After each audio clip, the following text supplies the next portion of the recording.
using DC.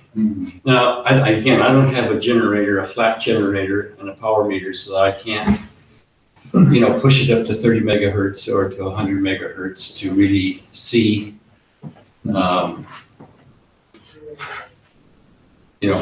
how it would operate. But hopefully, the double shielding inside and the microstrip will at least allow it to perform up to 100 megahertz without too much error. I mean, I can take plus or minus 1 decibel, that's not a big deal, but from a DC point of view, it's dead on, it's perfect.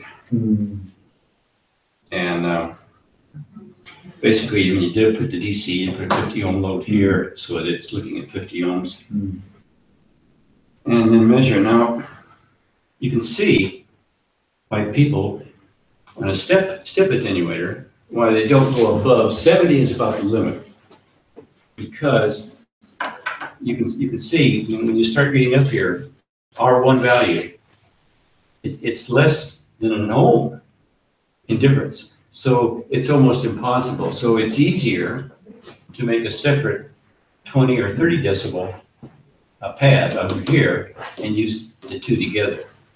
But internally, it doesn't make any sense to try and go to 85 or 90 decibels in one unit. It's just simply not going to feasible. It's not going to work. And the other thing I was quite surprised about, of course, in Ham Fair, HP has some very high-end attenuators in little gray boxes, and they have a switch on the side that's stepping. There was our booth, the Chip Club booth, the neighbor, were selling these things. He wanted 10,000 yen each, and there was a 0.1 decibel step, 1 decibel step, and a 10 decibel step. And I thought, well, that's a little high. And I was going to make my own anyway. But a friend of mine in Australia, who work with quite often, he was in the business, and he said that those attenuators, they blow out the first step, the first pad, very, very easily. People put too much power into it and blow the first resistors. And it works out that it's like a camshaft. There's cams in there that roll around and they push switches. And the resistors are actually etched resistors that are trimmed to the perfect value. So people cheat and they just throw in a standard resistor, so it looks like it works, and they try and sell it off on somebody. So I'm glad I didn't spend any money, because the guy didn't speak Japanese anyway. He couldn't speak English. So something's funny. So anyway. Yeah, this took a whole weekend to make. Well, it took actually 2 weekends. It took a weekend just to sort the resistors, and then some time to make all those silly holes. But it turned out okay. How many resistors did you have to have? I've got, basically what I did was, I'm tired of going to Akihabara and buying ones, twos of a specific value. So on, I think it was Amazon. Yeah, Amazon. It wasn't eBay, it was Amazon. Bag full resistors? You buy a set, and, from the low values all the way up to a couple of mega ohms. And there's 20, 25 or so in each strip. So you get a whole pile. There's probably 500-600 resistors. I've got 2 bags of those from 2 different companies. And that's what I pour through. And it turns out it makes life really easy, because the resistor set, or the purchase, is only about 600-700 yen. It's cheaper than buying them, of course, in Akihabara. And you have all the values right in front of you. So if you need something, you can just pour through it. And I've done the same thing with disc capacitors, small fixed inductors. They look like resistors, little small inductors, and Zener diodes. So I've got little piles of them, so that I just pull out what I need. And it saves me time, and it's a lot cheaper in the long run. I think I drove my wife batty. She was watching with all these piles of resistors, and I was going through them and playing with them. Where were you doing the job? Well, on my workbench or right in the living room. I mean, you know, all this stuff is done in a 6-stomach room. Mm. And then I have to clean it all up and get ready for dinner. And it's not like I have a dedicated workshop, unfortunately. But yeah, this turned out quite well.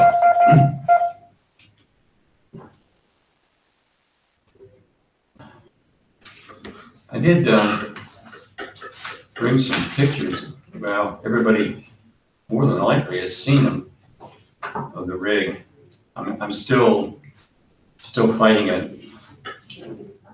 When I was here last time, midsummer, did you see pictures of the bottom and the top? Yes. You did? Okay, so that's still where I am. I mean, the receiver portion, I've actually finished constructing the AGC and the detector, putting them in one of these little tiny boxes, and I haven't actually tested them yet, but they're all built. And everything's pretty well finished on the bottom. But what I'm tackling now is that I've got some control boards here for control logic, for key, semi-break-in, push to talk.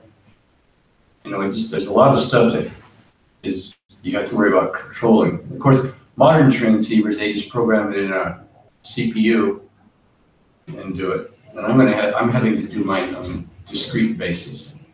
So I'm scratching my noodle how to put all the bits and pieces together. When you flip this switch, is this supposed to happen or is that supposed to happen? For example, I mean, when you push the key down, if you're in semi-break-in mode, when you push the key down, not only does it have to switch the transceiver from receive mode to transmit mode, it has to turn the antenna relay on. It has to indicate on the front panel that you're in transmit mode. I mean, there's all kinds of small things that have to happen. Then when you let up on the key, for semi-break-in, you want a period of time before it switches back. But you have to be careful that your antenna switches after your RF disappears. And so basically when the key comes up, you've got a fall time on your waveform of about 3 to 4 milliseconds. Then you wait for that. When that's finished, you can take the bias off the power amp. And once all that's shut down, you can go switch the relay from transmit to receive. And in my case, I actually switch power. I have 10 volts for transmit, 10 volts for receive. I switch the power across so that the receiver section comes up. And you have to do that in a sequence. And, you know, on software, you basically just, when you're doing something, you can just add a timing loop. And you might want to hesitate, you know, X milliseconds, you just throw in a timing loop and it's all taken care of. In hardware, it's not so easy because you got to screw around with, you know, capacitors and the charge capacitor and the falling capacitor. When it gets below X amount of voltage, it flips a Schmidt trigger so that it switches the logic. It's just kind of messy. So, where's the rest of our people? On the way.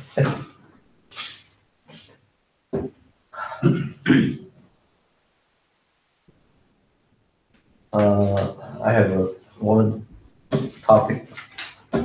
A brand new transceiver arrived. 7610? Yeah. I thought so.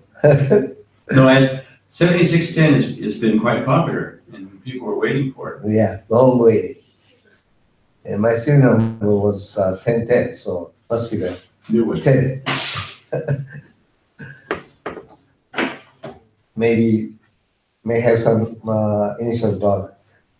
I've seen the inside of it. This friend of mine in Australia bought a 7610 also. Oh yeah? And I don't know how long he's had it, he didn't say, but first thing he did, being an engineer, he opened it up, top and bottom, took pictures. And because both he and I are making transceivers, there's always questions, do you do solid state switching or do you do relay switching?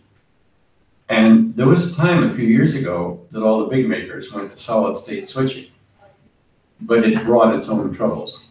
And the 7610, just on the bottom alone, I don't know if you've opened it up. Not deeply. No. It's got over 100 relays on the bottom. So the big makers are apparently going back to relay switching again because life is just easier. And we were quite surprised to see that, but we were not totally surprised because even in my case and his case, relay switching is a lot easier. It's a lot cleaner. You have less side effects. Switching diodes cause all kinds of problems that are just really hard to overcome. And a simple relay pip-up is very neat and clean. Yeah, but what's interesting about the 7610, both top and bottom, it's very, very clean. I mean, it's an SDR unit. So there's really not much electronics up there. I mean, on the bottom, you've got the PA board. And from the PA board, it goes into the, it's kind of like an L. It goes into the low-pass filters. From the low-pass filters, it goes into the next section, which is adjacent. And that is the auto tuner. And then right up front is the SWR detection circuits. You can actually see all the components. And yeah, it looks really clean, really nice. So I hope you enjoy it. Hope you enjoy it. It's a good price too. I thought, well, I was sticking to the one radio shop in Akihabara, although I knew there was less price offered by other shop, but I stuck with. Is yours the bigger shop? There's two shops that I know, the amateur shops. One's quite small, one's pretty big. I've been buying from Fuji Musen. That's the little shop? Little shop. Because I usually go to the bigger shop. Rocket? Yeah, because I've known that one of the salesmen I've known for about 15 years. So I usually go in there. I paid 318, and then I learned that the place called CQ Mizushima, down from south, Okayama Prefecture probably. They sell it at 300. Well, yes, but I mean, the thing is that you bought it from somebody you know. If you have a problem, you can always take it back to them right away very easily and say, I have this problem, and explain it face to face. I just find that much easier than buying expensive stuff via the mail. By the way, here's a question. Does anybody operate digital modes? You do? Almost exclusively. You tried FT8? Yes. Yeah. I got my feet wet a few days ago. Hmm? Yeah, I mean, I'm always CW, but because the band conditions have been very bad. I mean, when I finish work at 6, by the time I eat and get finished, it's probably 8 o'clock before I turn the rig on, and everybody's gone. I mean, 40 meters even is a wasteland, except for some Indonesian fishing boats on the sideband and some other crazy stuff. And because for this culture day, I'm doing the CW corner on one big table. And I've talked to one of the guys, he's almost 80 years old for goodness sakes. He's gonna do the digital corner. So basically what we're trying to show is, in two rather large tables, is the evolution of, I guess you could say, digital communications from a manual ones and zeros to the latest digital modes that are being used. Now he's going to bring 3 or 4 PCs in to show interaction. But because he's going to be doing it right here alongside me, I felt very embarrassed. I don't know anything about digital modes. So this month, I guess this month or last month, in CQ there was an insert about setting up FTA. And of course, it's all in Japanese, but they just happened to use an IC 7200 as an example, which I have. I thought, well, I can't read it, but I can sure follow the drawings. So I hooked up everything and put the software in it, and it didn't work. And then I remembered reading, of course, everybody's had similar problems, that you had to switch the mic input from the microphone to the rear connectors. The modulation, you had to swap the sources. So I did that, and boom, it worked. And so I looked at the strange waterfalls and I'm going to give it a try. And by golly, somebody came back to me. And the first night I made 20 contacts. Next night about 10 or something. So far, in 3 days, I've worked 13 countries on 40. Last night was kind of miserable. I mean, there wasn't very many people on, but it's interesting. It's a boring mode. I mean, you just send CQ and you watch it. And it, you want to log this? Okay, and you check it and then start it over again. And you can take a peek and we'll have a beer and a cup of coffee, and it just does its thing.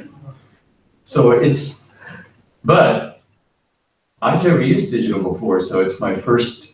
Guys at the Shoe Club were talking about this older fella that he would use JT65 because he lives in the second floor of a apartment building with only whip antenna, really poor location. So sideband and CW was total zero.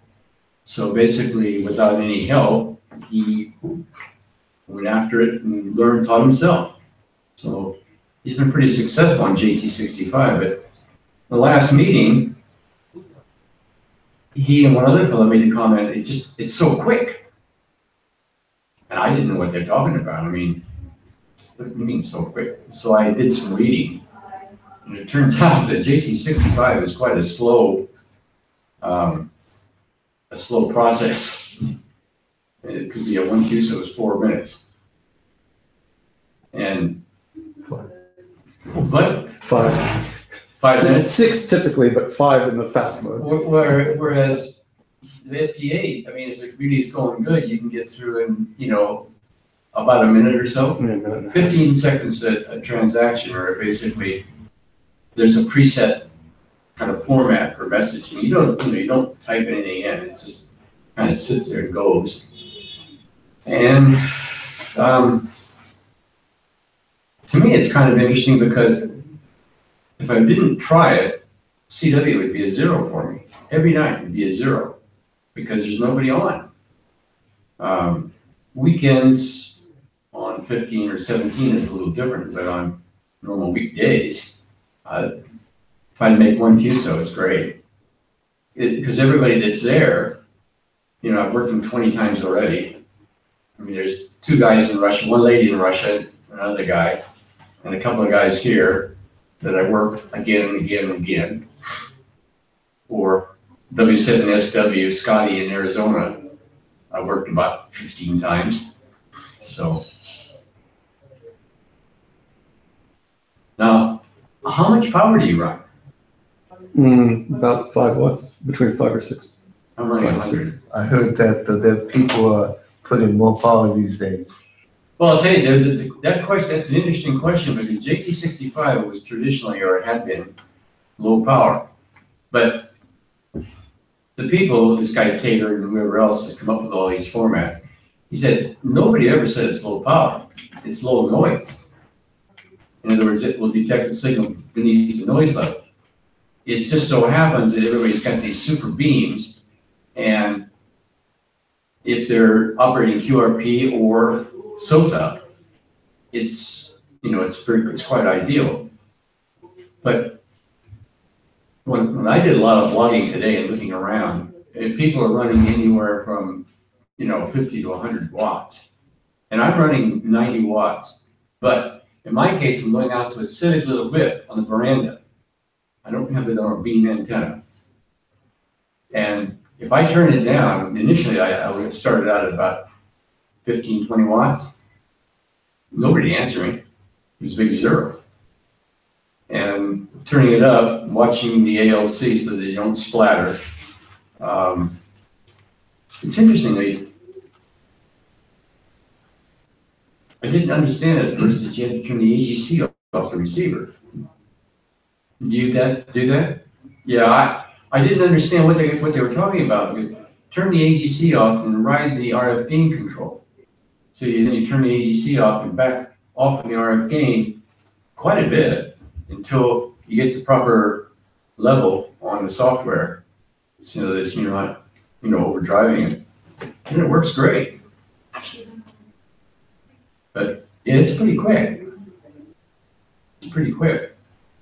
The interesting thing is, because it's new, people are just really starting it. Experience. Well, it's, for example, on my LOTW verifications, confirmations on ARRL or EQSL. Well, LOTW runs about 38 to 40%. And ESQL is maybe 25%, but it's CW. Now, FT8, everybody's looking for grid squares.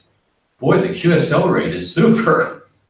I mean, in just those 3 days, my confirmation rate is already 80%. Boy, I just was caught off guard.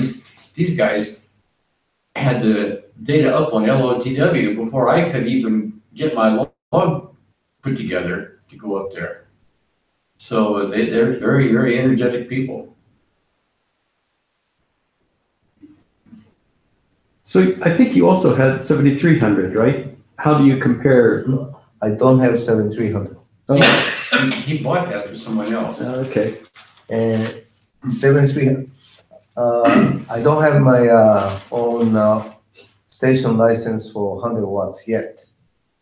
And my password for application went out, so I had to reapply.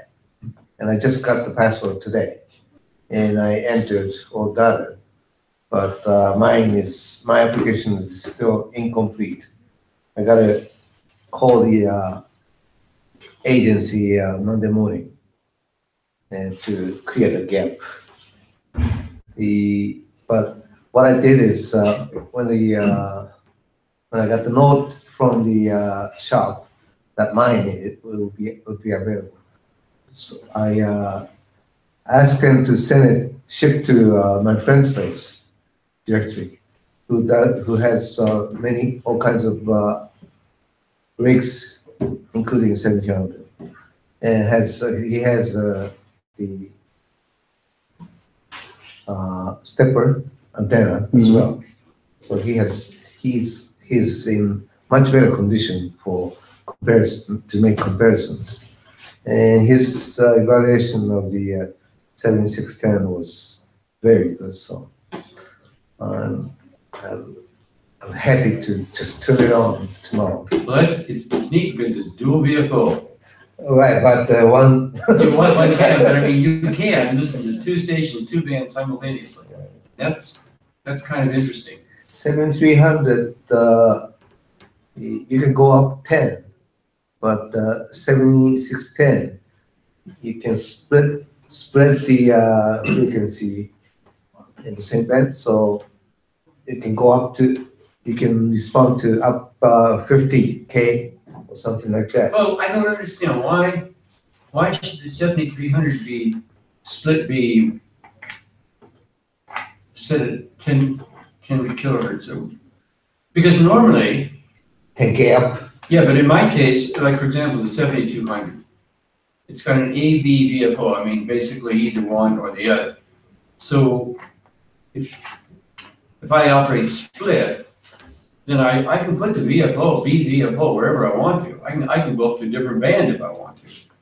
And when you will go out there and transmit. So I don't understand why the 7300 should be limiting itself to that, because, I mean, it would seem to be more flexibility than that. That's kind of strange. I do know there's been a lot of comment from the US websites that some people really like the 7300 and some people don't. There's a lot of people that say it overloads too easily. It's always in an overload condition. In other words, there's a little overflow lamp that comes on when the signal is too much for the SDR part. And apparently it's kind of a problem in the States where a lot of people live in proximity of the big high-powered AM stations. That AM signal, even though the frequency is very much different, the power just blows in and overloads them. So there were people that were trying to add broadcast filters or whatever ahead of the 7300. So I don't know, it's going to be interesting to see how it comes down. I mean, so, I mean, my 7200 it cost 80,000 yen, so I know what I bought. Nothing super, but it seems to work okay. Well, I was expecting more people.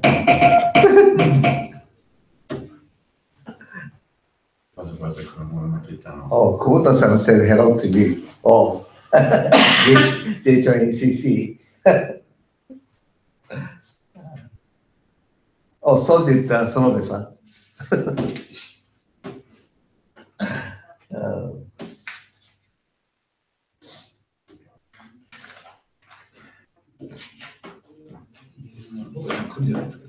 来ない。電話で話した。そっか。じゃあ、早く帰って、逃げてきて。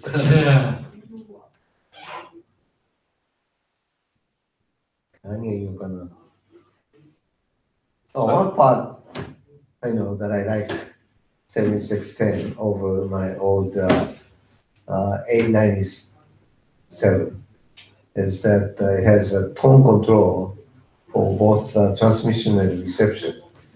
While 897, you only have one tone. So I was always hearing a hissy high tone. So that's interesting. It's the side tone you mean? No, not side tone, but it's in a sideband, ordinary reception. I was always hearing some unwanted higher frequency. Okay. And that made my reception very tiring. You know, I don't know what exactly would be the cause of that. I mean, a lot of times the DSP itself will generate a high tone hiss. And you have to be very careful with filters. I found that out when I made my DSP filters, audio filters. But there's a very high pitched, especially if there's no audio in, you turn that volume up, you can hear that hiss. So I was very careful in bypassing it, making low pass filters to cut the hiss off. But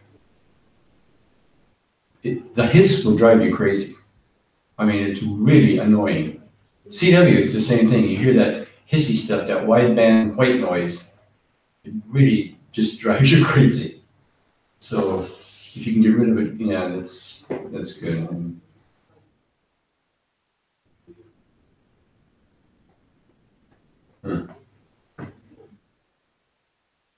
Just watching the two needles.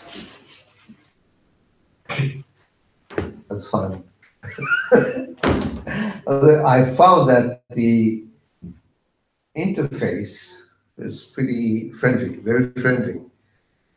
But when making changes on the display, there are several ways to reach one result. So whichever way you can go. And my old 897, you always have to make a change by 2 steps. The E97, what was manufactured? Is it? Yes. From what I understand, and I'm obviously not familiar with this, again, from what I've read, my understanding is that Yaesu has some rather complex menu systems. Whatever you want to do always seems to take 2 levels of menu. Now, I found that ICOM offers what they call a quick step menu.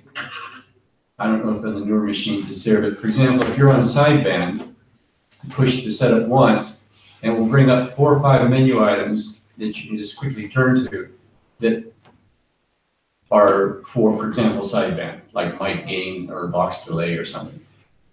And on CW, then you push the switch, it'll come up with break-in settings and things of this nature. So it's very easy to get to the first menu level, whatever you're doing, with one push. But if you want to really set something, you have to push and hold it to go down into the main menu, which you don't normally do. So, you know, I've never operated Yaesu, but from what oh, yes, I have. My handy VX6. And that has a very complex menu system that I still don't understand. The book for it, for this little tiny handheld, is about this thick. And I'm not familiar with VHF, UHF, and all these different modes and the different vocabulary just kind of blow me away. So I just operate simplex, but I go at that. But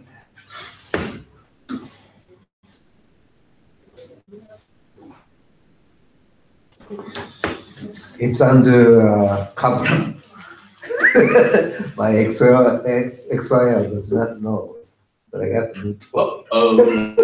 uh-oh, not good. Does it have one antenna connector or 2? It has 2 inlets, antenna 1 and 2. Antenna 2 is the main one for ordinary tri-band, stuff like that. Antenna 1 for low wire or other. That's very similar. I mean, 7200 has a transceiver, cheapy transceiver's gone in one input, but my receiver, the R75, which is the ICOM older receiver, actually has 2 inputs also. It has the 50 ohm input, and it also has a high impedance input, like you said, for long wires. So from the front, you can make a selection of either antenna 1 or antenna 2, which is kind of neat, but and interestingly enough, the R75 is all analog and it sounds super as compared to units that use DSP. And so if I had the money in the room, I would get the Drake R4C. Drake R4C. I mean, that is one good receiver. But tubes cost a fortune. Yeah, they fix it.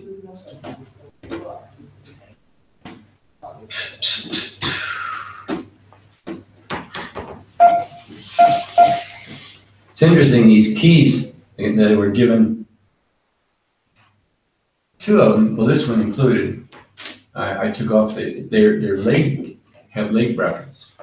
Clamps go on the leg, and they're made for operating in a tank or a airplane. where you don't have the table. And this one, it was just easier for me to take, I still got the clamp, but take it off so I could use this as the table key. The other one, it's got the clamp, it's one unit, it's not made to take apart. It's a single unit. And then it was given an Army flame-proof key. Flame-proof. Well, heat. So I mean, if you were operating in a tank or in an airplane with gasoline fumes, and you push the key, so both the Army and the Navy in the US had flame-proof keys. And this is the Army version that I've got. It's kind of clunky, but it's in good shape. The fourth key, I don't know, you've probably heard this before, is the J38 with the strap in the back and the shorting bar. Unfortunately, that particular key was in sad shape. These are made, black ones are made with Bakelite, molded Bakelite, but a lot of these keys, this is actually a J37 key on a J47 frame, but they were brass maybe. Some of them were pot metal, and I don't know the Japanese word for pot metal. You know, I don't. You don't know either. You know what pot metal is, right? And then they just, whatever loose metallic material they had, they throw it in the bucket when they were making these keys. It's like casting. They have a cast, and they pour this metal into it and make a cast of the key frame. And one single solid, I mean, it's cast, right? cast. It's a cast. So there's no building together. That's it. Well, the cast itself is the frame, and then they put the threads in it and stuff. I mean, but example, 50 years ago in Japan, you had stoves in the company that burnt kerosene. Those are cast iron stoves. They get nice and red. Because my first company, that's what I had right here, terribly hot. But that's cast iron. But the keys, apparently, whatever was loose on the floor, they threw it in the pot. So it's poor quality. And when the fellow bought the keys, he bought them about 30 years ago from a surplus company in the States. And they arrived, and he said, no interest. So he put them up in his attic in a box. And they were there for 30 years, up in the attic, exposed to the heat, humidity, cold. Anyway, this cast hot metal frame basically fractured. It just cracked and peeled back all over the place. In fact, it was so bad, when I took the screws here to take it off the plate, everything just broke. And it was cracked here, it's cracked all over the front, and the front itself is lifted up so that it's on an angle. And I was really kind of disappointed because he just gave me this key, but he knew it was in bad shape. So I took my epoxy and I epoxied it all together again. And then all the cracks, I epoxied the cracks, filled the cracks in with epoxy. I let it set for 2 or 3 days. And I took a file and tried to clean up the cracking area so that it wasn't too much like this. It was so-so. And I painted it with flat black and put it back together again. And it works. It's fine. The epoxy is actually quite strong because it went right into the pot metal. But it's not for serious use. It's just kind of okay, this is a J38 key, an example of a J38 key. Please don't touch it. Please don't touch it. It'll probably break. But it's it's a poor design. I mean, it wasn't a very good design, the key-wise. I mean, the shorting bar was actually attached to one of the terminals here. So when you move the shorting bar, gradually you loosened the terminal. Whereas the better designs have a shorting bar that's fastened in here underneath, and it's separate so that you don't have that problem. It's not a very good key. These particular keys, they were all made during or just before the war. The Army key was made in 1941. I know that because of the stamps on it, and I looked them up. I have you remember the company called E.F. Johnson? Yes. The Viking Ranger and all that? I have a E.F. Johnson, well, it looks like this type of key, except it's all brass, and it has a shorting bar. And I found out the design goes back to the 1920s. It was originally designed by Signal Electric Company in the States, in the East Coast. And about 1950 some odd, well, they actually sold a business to E.F. Johnson in 1934.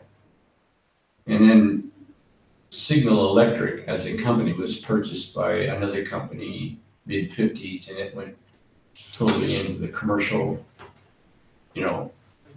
making fans and all kinds of electrical appliances. Wasn't in the radio business at all.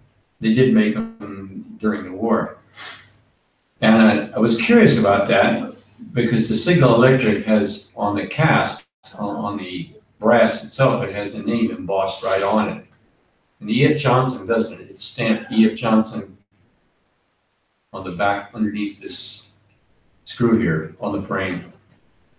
But I know it's the same casting because when you turn it over, there's there's 4 digits that are in the cast. There's 890 that's in the cast of my key, and that's the same cast that was used by Signal Electric because I've seen pictures of their keys and the same mark in the casting itself. So apparently E.F. Johnson, when they bought the rights, they got all the tooling, everything from Signal Electric, so they just continued on. E.F. Johnson, of course, doesn't make keys anymore. It was bought by Nye, N-Y-E. I think they're from California someplace. I'm not really familiar with the company, but they have a lot of speed keys. The speed key thing was originally from E.F. Johnson, and then Nye bought them, so they bought it out. But it's some of the keys' history is actually quite interesting. Anyway, for anyone that's interested in CW, not me, unfortunately. So what mode of digital communication do you do? JT65, JT9, and FG8. Which do you like the best? Oh, Wherever I can find contacts, yeah, and I don't care. It's interesting. When I read JT65 because it's slower, the sensitivity is pretty good. 27, 28 decibels.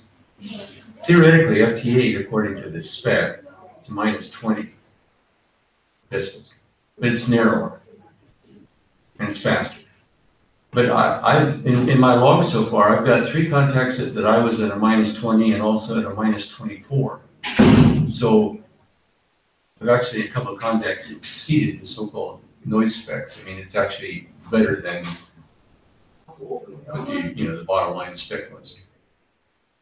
But what I understand, again, not being a digital operator, obviously you know that a lot of times QSB, it's 4, 5, 6 minutes, as you said, QSO. QSB comes and goes, and sometimes you start, you never finish. Through on 6 meters, where would be a very quick opening, and because FT8 can do it very quickly, your chances of getting a contact finished successfully are much better. It's gonna be kind of interesting to see. I mean, I'm just the new boy on the block playing around, trying to understand how it works. It's, unfortunately, on 40, 7074 is right in the sideband area. There's a lot of people that operate sideband down that area. Have you noticed it? I don't have an antenna for 40. Oh, okay. Yeah, well, it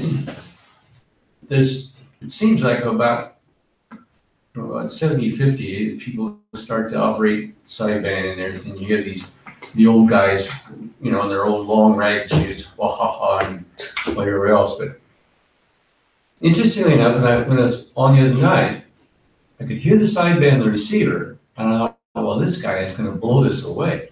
But the spectrum, you could see noise trash in there, but generally, it wasn't really bothering the FT8 that much. I mean, I was quite surprised. I expect, you know, somebody come on sideband, just blow the whole, you know, 2 or 3 kilohertz, just blow it away, but it doesn't seem to. What is bothersome is that silly pulse radar. The high-speed radar pulses, they just basically blow away the whole band. That does a number. That really does a number on everything. But it's interesting. I don't know if my settings are wrong or what. I mean, how do you set the waterfall? I mean, there's got a waterfall gain there. I mean, I see signals that I can tell that are weak because they're faint, and then others that are kind of reddish in the center. And I'm assuming that they're relatively strong signals. And then you have a gain control for the waterfall, but I noticed if you turn it up too much, you get a lot of background trash in there. I mean, it just seems to, it's like turning the gain up on a receiver. You know, you get a lot of the noise threshold that goes up. So I didn't really know how to set it. I just set it to where some of the background noise disappears and you get a blue field. I thought, well, that looks reasonable to me. But I was quite surprised. I called CQ any number of times, and as it starts to decode, you can just barely see a few yellow streaks across there. And I thought, oh, is that noise or is that somebody calling me? Oh, it's like beep, beep, beep, beep, beep, beep. Boy, it starts out. Oh, wow, that's really something. I couldn't see that hardly at all, and it decoded it. So, and obviously you can't hear it. I mean, it's the noise beneath the noise level. But I mean, I use the reverse beacon network on CW. You know, if you send out a CQ for a minute, you can watch the reverse beacon network come back and for spotters and the noise level or the signal strength. It's usually, in my case, anywhere from 2 or 3 decibels, maybe up to 10 in good days. So that's quite a difference. The +10 noise ratio here on CW is so-so. On an FT8, you're down -10 to -20 in that area and still able to make contact. So poor conditions and a poor antenna, it keeps up the entertainment anyway. I mean, Yeah, that's why I like it, is because I have a poor antenna, and therefore, even with low power, I can still make a lot of contact. yeah, I mean, it doesn't seem to be a lot of activity up though. You know, a few nights ago when I made that 20 some odd contacts, but the whole thing was full. I think it was Tuesday or Wednesday, and you could watch in the afternoon at about 5 o'clock. The Australians would start to come in, and you would work Australians one after another on the New Zealand station. And then about 10 o'clock at night, they would disappear and signals from the States would come in. And you could work the West Coast quite easily. It's kind of neat. It was interesting the way it shifted, but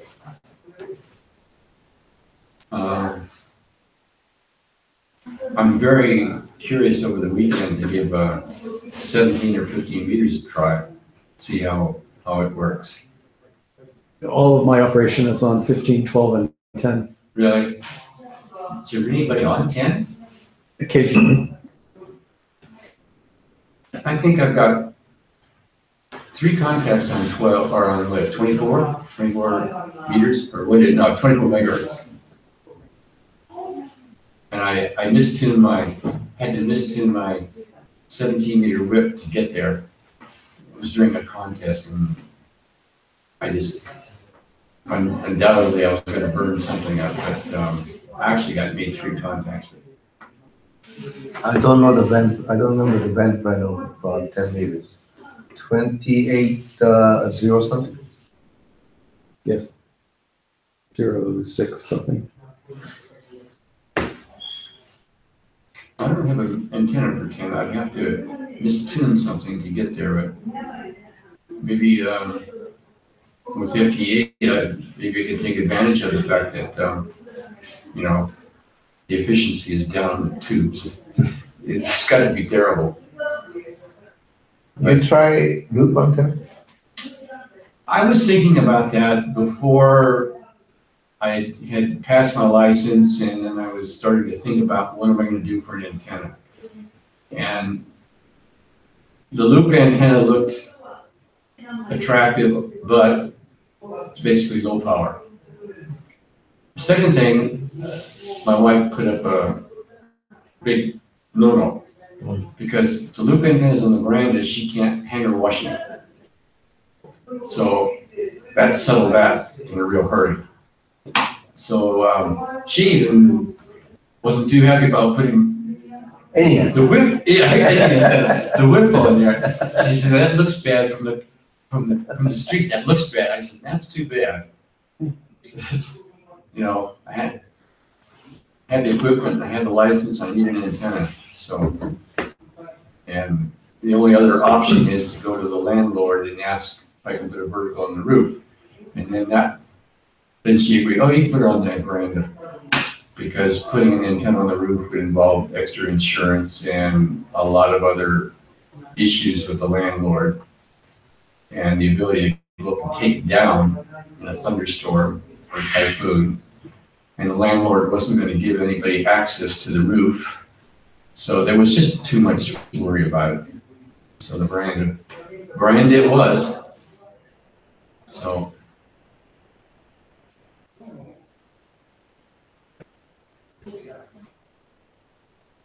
I operated a lot of 15 meters in 2015 when the sunspots were so-so. And early 2016, and then as the conditions kind of degraded, I kind of migrated to 17 meters and have spent most of the last year on 17. I put the 15 meter whip out on occasion, but if there's no activity that I can hear, there's no reason to put it out. But if there's a DX station on the Expedition, yes, I'll put it out. But I haven't had very good luck with some of the DX Expeditions lately. In particular, the S9YY up in the island near Africa. I couldn't even hear that guy. And I worked at the Christmas Island, which was pretty close, and I knew I could work it if I could get to the pileup. So that was a good one. That's the last one of the, I think Mellish Island is the last BK9 that I don't have. I have all the other BK9s except Mellish Island. And I worked one, I didn't even know I worked in New Country. T40 GC in, how do you pronounce it? Timotu? Timotu. It's not Timor. It's not Timor-Leste. It's Timotu. It's next to Vanuatu. And at first, I thought it was part of the Solomons. The Solomons uses the, or not T, it's H40 GC. The Solomons use H44. And I've got a Solomons card. So when I first heard this guy, I thought, too much of a pilot, I'm gonna waste my time. The next day, he was sitting there calling CQ, so I said, well, I'll give him a call. Worked him right away. I went to log in and it says, you have a new country. What? So I had to look it up on my map, find out where it was, and it's actually a new DX, well, it's a DX entity, so picked up 2 new countries quite easily. But you got a couple of rare ones coming up next year. There'll be Bouvier Island. Yeah. I think that will be hard because it's a long ways away. And there'll be a million guys that will want it. The other one's Baker Island, TV6. And we should have here in Japan, we should have an easy shot at them, but they're running a good rig. Much easier than Bouvier. Although I worked VK9, the Herd Island, I got a VK0, whatever it is, I got a card from them, so maybe we can do it, I don't know. So your operational, you got your rig here, right? Or is it everything still in California or? No, here. Here. So what kind of antenna are you using for the higher bands? V dipole on my balcony. And you just tune it to the various bands? Yes. So you got a single V dipole. Yep. How long on the leg? Well, Is it like 3.25 meters approximately. Yeah, it's pretty short. Well, it's a half wave on 50 meters. Okay. I don't know, And then- it's like an old, Yeah, basically. Yeah. So okay, so halfway like 15, and then you So each half of that. put a pinch on the antenna here to get it to 24 and 28 megs. No, I changed the length of the rod. Oh, you do? Okay, makes sense. So it's in actually close, it's on your veranda? Yes. So it's in actually very close to the building, isn't it? Yeah. Yeah, it's, Half of it. Half of it sticks out. Half of it's near the building. yeah, I'm kind of in the same situation, but the veranda antenna, it tunes, but actually I can tune it without an antenna tuner. It's resonant on 40 meters CW, and its story is almost 1-to-1. But my other antennas wouldn't work there without screwing around adding counterpoints, which my wife wasn't too thrilled about. So I had the 15 meter and the 17 meter whips stick out my shack window. I just have it mounted on the windowsill. And probably within a meter of the antenna is a concrete stairway, the external outside stairwell, fire escape, whatever. So I'm kind of boxed on the corner. I mean, here's the room, the window, the stairwell's here. So I'm kind of scrunched in a corner, but I'm surprised I've been able to work as well as I have, well, on 15 in particular.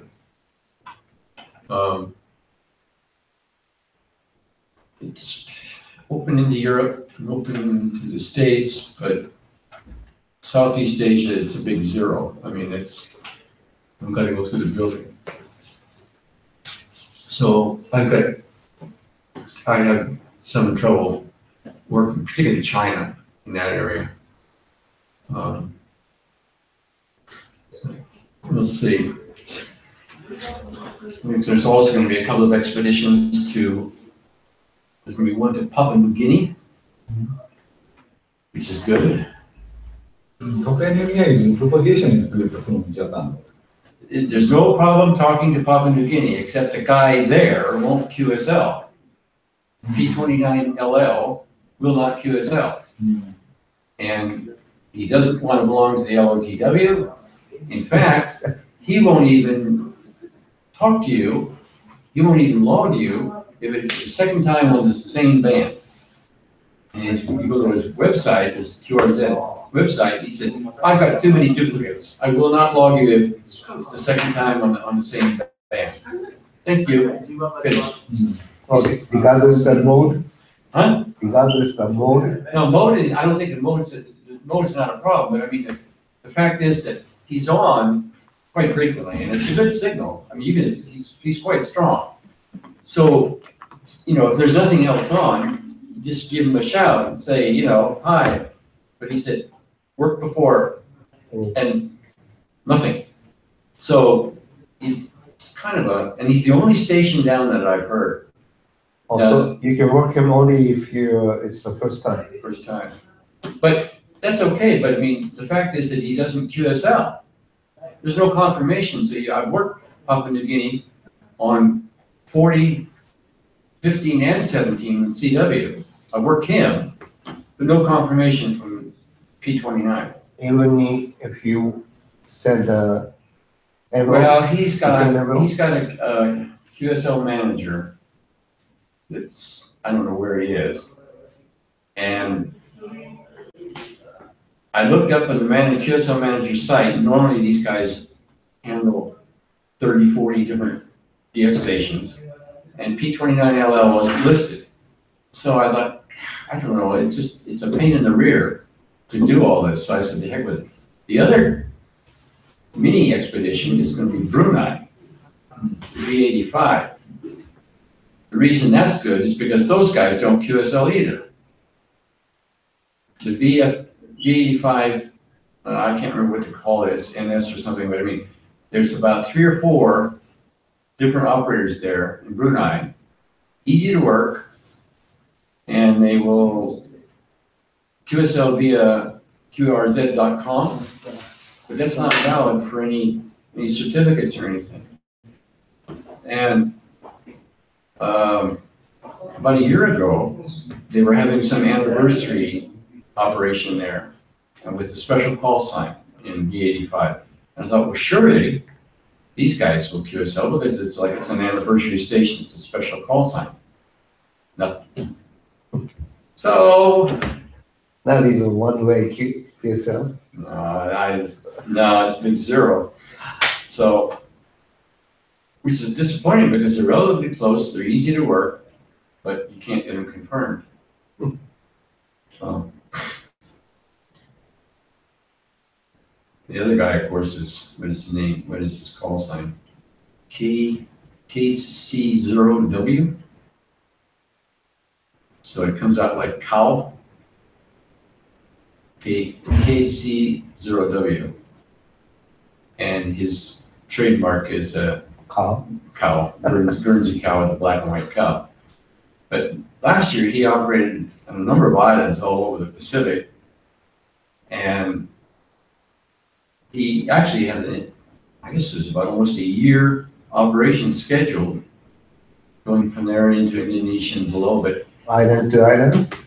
well, his I can't remember what island he was on, whether it was Vanuatu or something, and all his equipment was stolen. His equipment, they went into his hotel room, stole all his equipment, stole his clothes, stole his passport, everything, money, everything was gone. So he basically put out a blurb on the internet saying, I'm going home. But his QSL policy was, you send money to my wife in the States and she'll send you a card. And it was pretty expensive. I think it was $4 or $5. But he was on the Northern Cook Islands and some other islands that you don't hear of very often.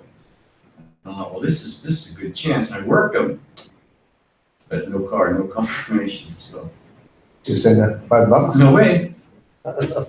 Now I'll send $3 PayPal to, like, for Christmas Island.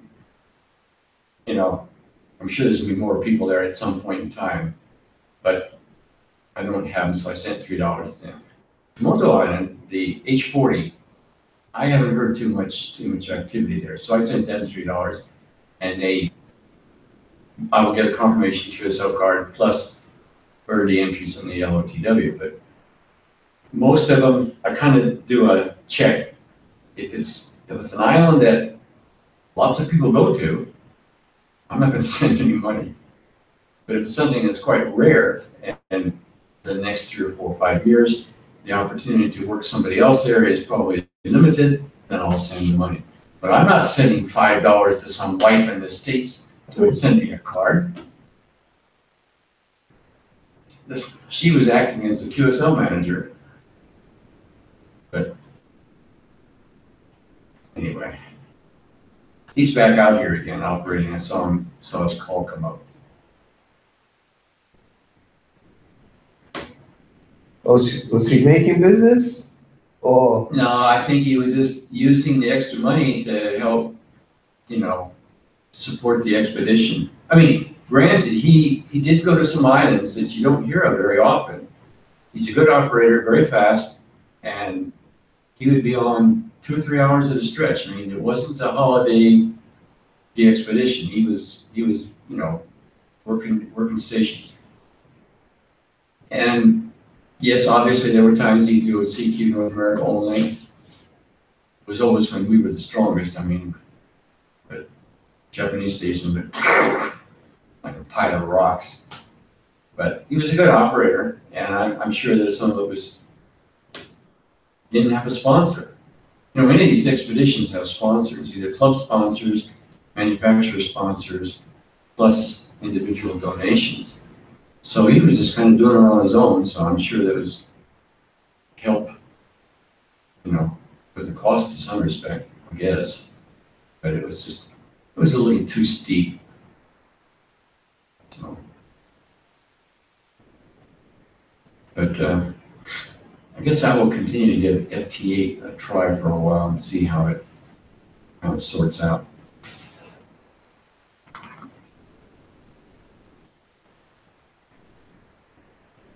It's a good thing I have a fan on my equipment.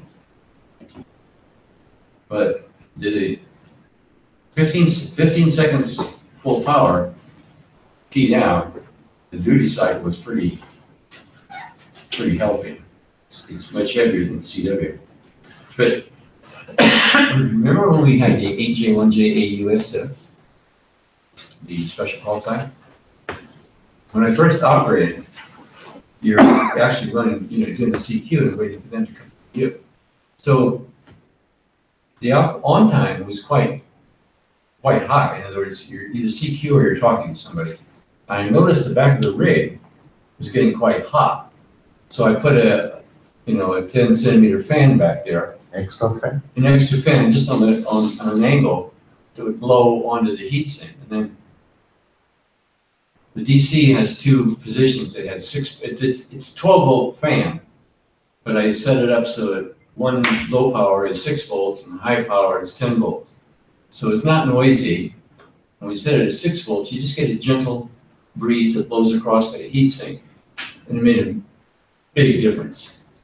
It cooled the rig down a lot. So I use that. In the FT8, I just flip it on the low power. You can't even hear it. It keeps blowing dust in my face, so get back there and clean it out.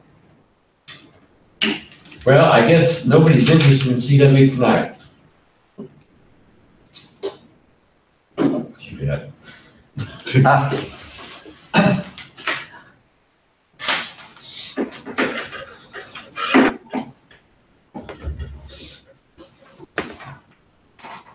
This is actually my workbench speaker, 600 yen. Cheap. Yeah, it is cheap. It's good for 2.5 watts. It's small, but it's easy to move around. 600 yen new? Yeah,